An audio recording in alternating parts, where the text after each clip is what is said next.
Hey everybody, welcome back to another bonus midweek episode coming at you this week, sharing with you 5 questions that you can ask yourself to make better decisions and live with fewer regrets. And taking these from Andy Stanley's book by that same name, Better Decisions, Fewer Regrets.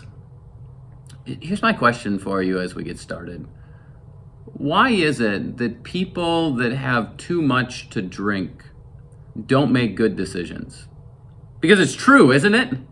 People who have had too much alcohol to drink don't make good decisions. They make fools of themselves. I've never had anybody say to me, you know what, I was so glad I got drunk because it allowed me to make this good decision. No, it doesn't happen that way.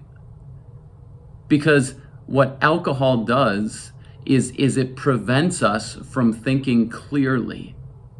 It actually inhibits the prefrontal cortex of the brain, which allows us to think rationally and to make good decisions. It takes away our common sense. But here's what I realized too. People who have had too much to drink can't make good decisions. But a lot of times, those of us who never touch a drop of alcohol in our lives still make bad decisions. So how do we overcome that? The third question that I want you to think about today is the conscience question. When you're forced with making a decision, ask yourself this: is there a tension that deserves my attention? Think about what's happening in your gut. Think about your emotions. I know I said earlier, you can't always trust your emotions, and it's true, but we must pay attention to our emotions. So is there something that doesn't sit quite right with us? Here too, I would say, ask somebody in your family, ask one of your friends when it comes to making a decision. Is there something that maybe doesn't sit quite right with them? It may not always be true, but sometimes it is true. So is there a tension that deserves your attention? I think about David in the Old Testament. So David was anointed to be the next king of Israel, but there was a problem. Saul was the current king. And David had to choose to patiently wait until God put him on the throne. But there were others around him who tried to push him there sooner than he should have been. So there's this story where King Saul is after David, and David and his men are hiding out in a cave.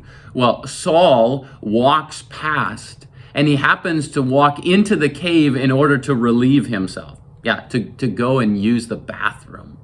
And so he's in a corner of the cave, and David and his men are further back in the cave, and they say, hey, David, this is it. This is your chance to step in as king. God is delivering him into your hands. And so David takes his sword to go and kill Saul. And yet there's a tension that he feels inside. And he pays attention to that tension. And instead of killing Saul, he simply takes and he cuts off a piece of his robe. And then when Saul walks out of the cave, David walks out after him, holding up a piece of his robe, saying, I could have killed you, but I realize that God has still put you on the throne, and I'll let him be the judge of when it's time for me to rightfully step onto the throne. He chose to trust God. He chose to trust his gut. I'd invite you to do the same thing when it comes to decisions that you're forced with. If there's something that doesn't quite sit right inside of you, if your conscience is stricken, pay attention to that. Slow down. Don't be quick to make that decision. Spend some time praying on it. Spend some time asking others that you trust around you.